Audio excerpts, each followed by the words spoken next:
Hello again, everybody. This is Harry Carey. Along with Jack Buck, and we have a happy story to tell. A story that culminated on Monday, September 18th in Philadelphia. High fly ball. Deep right field. Into the corner, Bobby Tolan. He's got it. The Cardinals win the pennant. The Cardinals win the pennant. And boy, they've all rushed out onto the field. How the Cardinals reached that happy state of affairs will be our subject for the next few minutes here. And we'll bring you the highlights and some of the low ones of Cardinals baseball 1967. And Harry, as the fans listen, let's remind them of the tremendous team effort our Cardinals applied throughout the year. The folks will hear of a lot of different guys who consistently came up with key plays. It started April 16th, opening night, as the Cardinals and Bob Gibson faced the Giants and Juan Marichal. Gibson struck out the first 5 he faced, pitching brilliantly, and the Cardinals drew first blood in the second, as Lou Brock batted with 2 men on.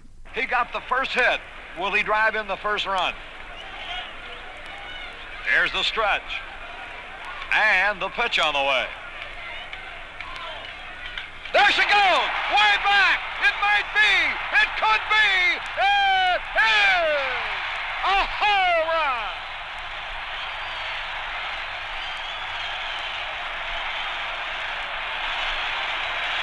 Holy cow! Gibson breezed to a 6-0 victory, and that score was symbolic. The Redbirds won their first 6 in a row. And the Cardinals started the year playing well on the road, Jack. It was to become a Cardinal trademark in '67. Pitching was supposed to be a Cardinal problem, but it was quite good in the early going. Games like April 25th in Houston, when Al Jackson came close to baseball immortality. The little left-hander had a no-hitter working for 7 innings. But as Bob Aspromonte led off the 8th for the Astros, the dream game came to an abrupt halt. Nobody on or out. We're in the 8th. 4-0 St. Louis. Here's the pitch. There's a base hit. Aspromonte ends all doubt about any no-hitter with a line single into left. That was the only Houston hit, and perhaps one of the best pitched Cardinal games of the year. And with Brock swinging a torrid bat, and with Maris, McCarver, Javier, Flood, and Cepeda all off to flying starts, the Cardinals reached the first milestone of the season. Memorial Day, only a game and a half behind first place Cincinnati. Not bad for a team picked by the sports writers to finish 6th. But the way the Cardinals celebrated Memorial Day in Cincinnati was enough to make you almost give up hope. Dick Hughes had a 1-run lead and a no-hitter for 7 innings.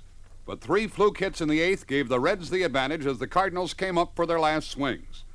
Cepeda started it with a single. McCarver singled. Runners on first and third and nobody out. Phil Gagliano stepped in to pinch hit. It took the Cardinals until September 18th to forget what happened next. There's the stretch. There's the pitch. Ground ball to the shortstop. He's going to go for the double play. There's a man trying to score, and he is out. Triple play. The game is over.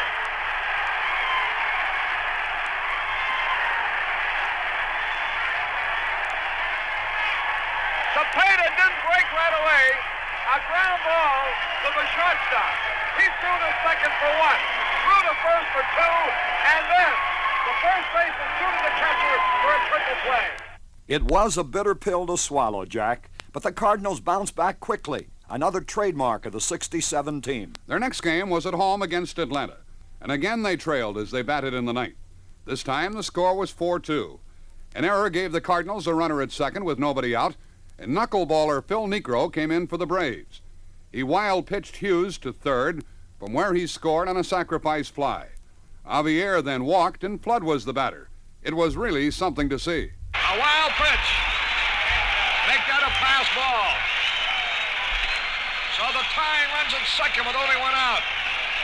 And if Flood will stay alive long enough, I could almost bet that he'll wild pitch him to third. His knuckleball is jumping all over, and Torrey just can't catch it. 1 ball, 1 strike. The tying run at second base. The stretch. The pitch. It gets away. There goes Javier. There's the throw. He's safe. I told you. The tying run is a third. They call it another pass ball. the tying run at third. The infield has to come in. Would you believe another one? Now the stretch. The 3-2 pitch.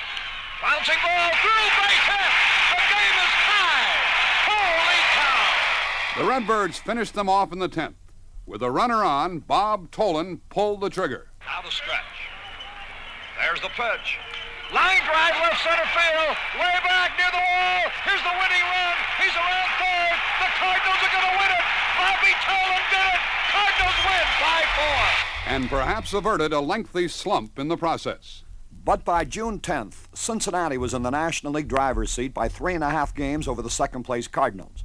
The Cardinals were home playing the Dodgers. As usual, they came from behind in the 7th to tie it 2-2. On they battled to the 11th inning. The Cardinals had 2 men on. Again, Roger Maris got the big hit.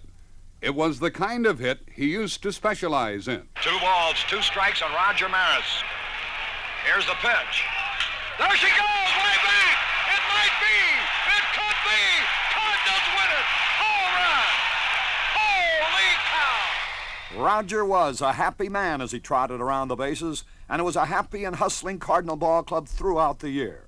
And all their good work wasn't done by hitters. Along those lines, Harry, one of the big plays I'll remember for a while occurred in Houston, where the Cardinals led by a run as the Astros hit in the bottom of the 11th. They had a man at second, 1 out, and little Bob Lillis stepped in. Line drive into center field, flood on the run. Makes the catch, and he's going to get a double play. Holy cow! He saved the ball game. He steps on the bag for the double play. Kurt Flood came tearing in, a sure single to center, and turned it into an unassisted double play. Holy cow, what a play to end the game on. The little guy, as usual, played that way all year in center field, despite a very bad arm. The Cardinals got their severest jolt of the year to that time as they played in Los Angeles in mid-June. Ray Washburn was pitching and was looking good. Then, suddenly, disaster struck. 1 ball, 2 strikes, the count to Roseboro, who swings, hits it up the middle, off Washburn's bare hand, out into the outfield. Lefebvre goes to third, 1 out, and Washburn is hurt. Washburn stuck the bare hand out to stop that line drive, and he hurt his hand. No doubt that he has either broken a finger or split one, Jack, because as soon as that ball hit his bare hand and was deflected into left center, he started walking off the mound and waved for Bob Bowman to greet him. The dislocated finger shelved Washburn for several weeks, and the Cardinals dipped into their farm system for young Jim Cosman as a replacement. He started against the Giants in St. Louis a couple of nights later, and, prompted by a dream of pitching coach Billy Muffet's, he adopted a no wind-up delivery. He was in and out of trouble all night, but he led 3-1 in the 8th when his patient manager had to go get him.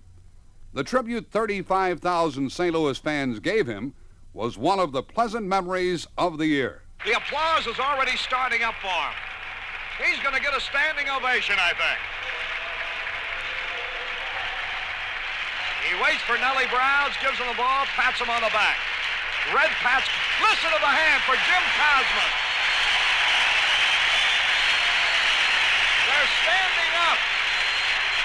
First time I've seen a standing ovation in a long time. It was one of the 2 games Cosman would win all year, but it came when it was desperately needed with Washburn in sickbay. As the Cardinals closed in on the halfway mark in the pennant race, they were tied for first place with Chicago, with Cincinnati already 5 games behind. The Reds opened a big series in St. Louis on July the 3rd, and the Cardinals won 7-3 in a game enlivened by a wild brawl. Cincinnati came back, however, to take the holiday game, and they were ahead by 2 runs in the rubber game of the series, July 5th. A tough right-hander, Mel Queen, was hurling for the Reds as Javier batted with 1 on and 2 out in the Cardinal 8th. In other years, Javier was duck soup for a pitcher such as Queen, but not in '67. Here's a pitch. There's a drive way back. Might be out of here. It could be. It is a home run. And this ball game is all tied up. Holy cow.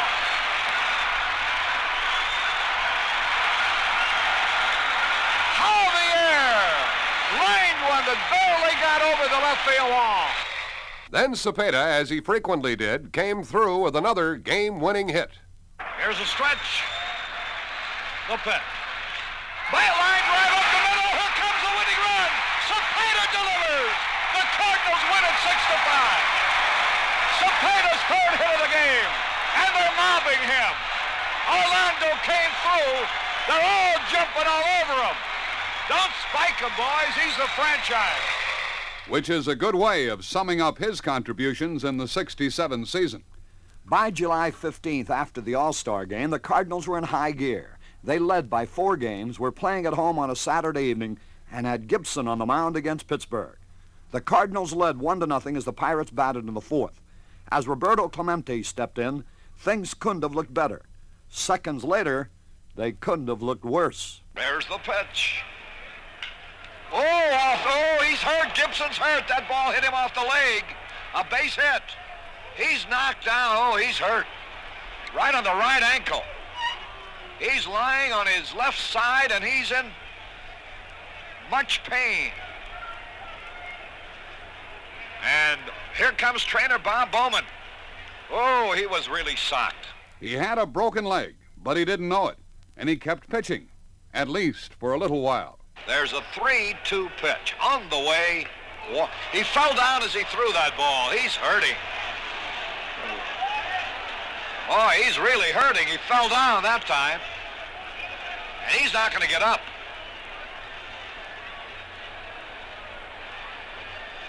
I guess he reached back for a little extra on that 3-2 pitch, Harry, and he really went down. And he fell down, his mouth open, and he was looking for help, and then lay back as though he was going to pass out. He was lost until September, and the Cardinals lost the game.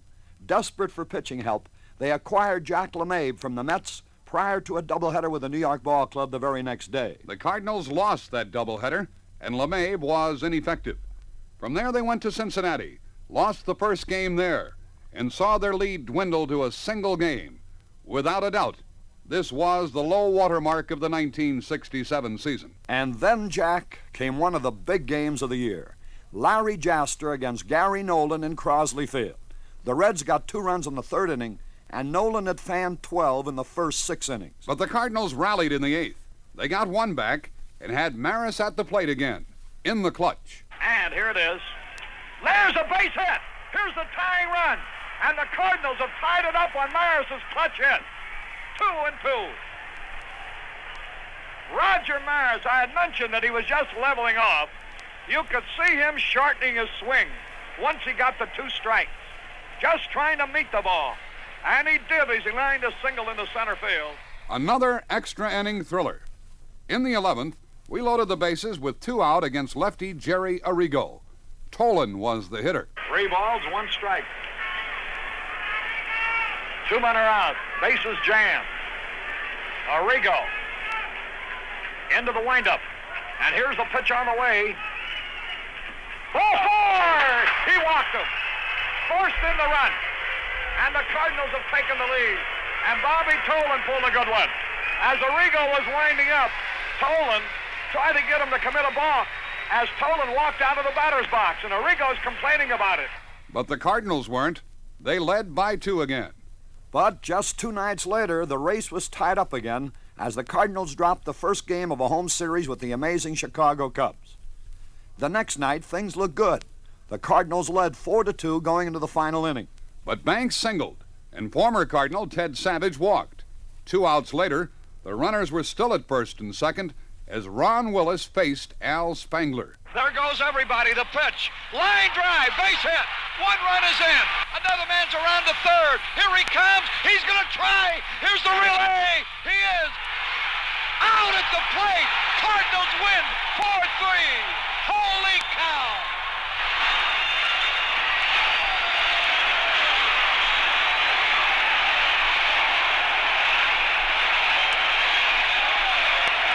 Exactly what I just mentioned a moment ago. I thought he might try to score all the way from first on a single. A perfect throw by Javier. The relay went from Tolan to Javier to McCarver, who had the plate blocked.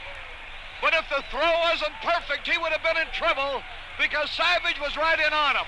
The Cardinals had their lead back, and they doubled it with another victory the next evening. And from there on, it was all Cardinals. They journeyed to Atlanta and swept 3. Then to Chicago, and 3 out of 4 from the Cubs at Wrigley Field. And by the time Chicago returned to St. Louis on August 14th, the Cardinals enjoyed an 8 1/2 game lead. It was now or never for Chicago. The Cubs led 5-3 as the Cardinals hit in the 9th. A walk, an infield out, a Brock single brought the Cardinals within a run. Curt Flood kept it going with a solid hit. And again it was Maris in the clutch. The pitch to Maris. Here it is. Base hit. The game is tied. Here goes Flood around second. As Savage fumbles the ball. Here's Flood. He's going to try to score. Here's the play. Cardinals win. Cardinals win. Cardinals win. Cardinals win.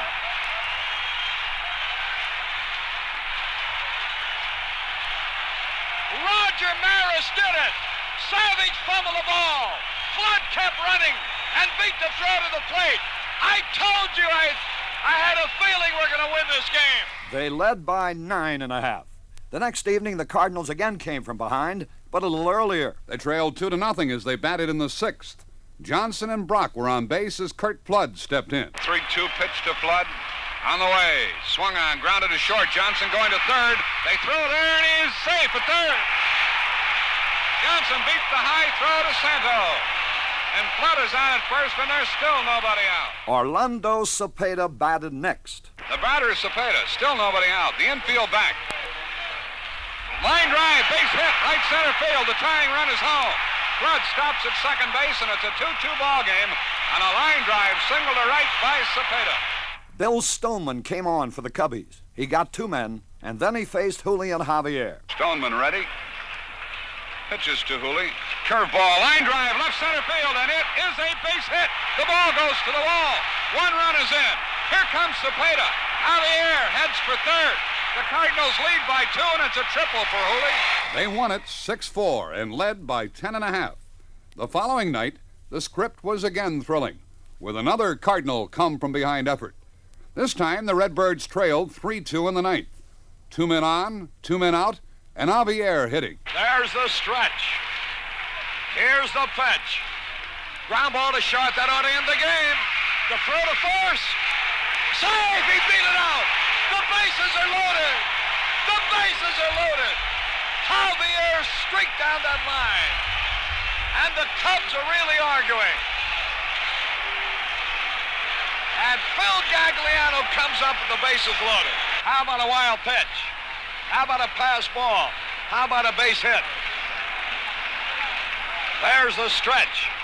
The pitch to Gagliano. Slow ball one. How about a base on ball? Now the stretch. The pitch. Ball toe high. The signal given. The stretch. The pitch to Gagliano. Here it is. Ball 3. Billy Hands getting ready. Can he throw another bad one? Off the stretch. Here's the pitch on the way. Ball 4.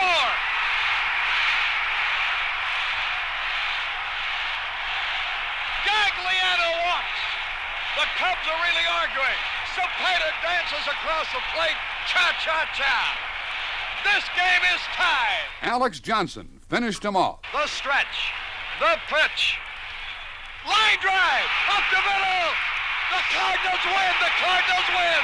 The Cardinals win. Look at the Redbirds. Alberto's all over the place. Alex Johnson hit one up the middle. Glenn Beckert got over to get his hands on the ball, but couldn't make a play. And the Cardinals win again. Holy cow! It was all over, but the clincher didn't come for a couple of weeks.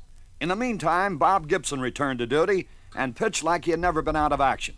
It was his honor to wrap it all up for the Cardinals in Philadelphia as he opposed Dick Ellsworth. The game was scoreless until the 6th, when little Dal Maxville led off with a hit and reached second with 1 out. Lou Brock was the batter. The pitch to him. Swung on a line drive into right center field, and that's a base hit. Maxville's going to score the first run of the game. Brock goes for second. He makes it 1-0 Cardinals. Javier was next. Ellsworth. to Hooley with one out. And a line drive, base hit left field. Here comes Brock. Here's the throw from Gonzalez. At the plate, Brock is safe, sliding in. There goes Javier to second. Brock slid right through the legs of Oliver, and it's 2-0 Cardinals. That was enough. The lead was 5-1 as Bill White batted for the Phillies with 2 outs in the ninth. Bill White, the hitter. Here's the windup. Here's the pitch. High fly ball. Deep right field. Into the corner, Bobby Tolan. He's got it. The Cardinals win the pennant. The Cardinals win the pennant. And boy, they've all rushed out onto the field. The Redbirds have won the pennant. And they're mobbing Bob Gibson. They're mobbing Bob Gibson. They haven't got over this way yet. Gussie, congratulations. My God, I couldn't be happier in all my livelong life than I am. What a great pennant. Roger, how you feel? It's great, Harry, really good. Hey, Phil, wait a minute. Harry, how you feel?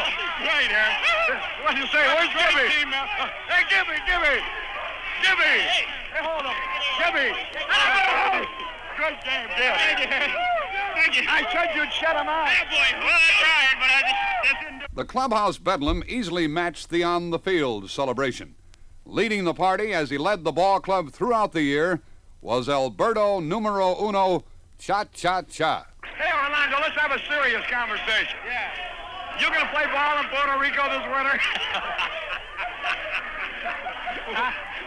Where's Puerto Rico? What is that? That's the island or what's that? Yeah. You got an extra suit I can wear home tonight. Yeah, I got one for you. Very good, Orlando. Very Great short. year. Thank you, Harry. Very happy. Beautiful. I'm so thrilled because everybody in this ball club, this comes to this ball club. And I think this is the greatest ball club ever played in the National League for years. Because what we did this year, it's a tough league. You have to win by one game until the last game of the season, and we clinch with 2 weeks to go and 13 and a half in front. So they have to be the greatest ball club in baseball. So we're looking forward for next year to keep winning because we have the club and we can do it for so many years. So I'm beautiful, Harry. Everything's gorgeous. I'm happy. I don't know what to say. Beautiful. Beautifully expressed, amigo. Harry talked, too, with Bob Gibson. Their conversation had a prophetic ending. Bob, I guess this really gave you the greatest satisfaction. I knew you'd pitch this kind of a ball game. Well, Harry, I'll tell you the greatest thing about it, of course, winning the thing, but I wanted to go 9 innings. I wanted to see if I could go the whole game, and I don't think there's anything in the world give me more satisfaction than tonight. Tremendous. Thank you, Harry. Now get ready for the World Series. Yes, sir. He was ready, all right, Harry, pitching 3 complete game victories in the series against the Red Sox, with Nelson Briles nailing down the other one. And with Brock, Javier, and Maris providing the hitting heroics, the Cardinals once again were crowned champions of the world. Cardinal Baseball 1967. Yes, fans, it was a very good year. Perhaps never before, at least in our time, has St. Louis had a more colorful team. Certainly we've never had a club that appealed so much to our fans. And the more than 2 million people who filed through the Bush Memorial Stadium turnstiles certainly bear that out. And Harry, the St. Louis Cardinals of 1967 are a perfect definition of the word team. I can't recall ever seeing a club where so many contributed so much in a ball club's success. And let's not forget the yeoman work done by manager Red Schoendienst and his front office buddy Stan the Man. And as we close the book on 1967, it's heartening to look ahead to a new season. Another year in which to cheer the exploits of Cha-Cha-Cha and Hooley, of Little Dal and Bulldog Tim, of Handsome Mike and Husky Raj, and of the Little Greyhounds, Kurt and Lou, just to mention a few. Not to mention the pitching performances of clutch performers like Bob Gibson and Joe Horner, plus names like established youngsters Steve Carlton, Dick Hughes, and Nelson Briles, along with fellows like Larry Jaster, Jack LeMabe, Ray Washburn, and some of the others. It was indeed a very good year for all of us associated with the St. Louis Cardinals and for all you wonderful fans who helped root them home. And so on behalf of Jack Buck, this is Harry Carey.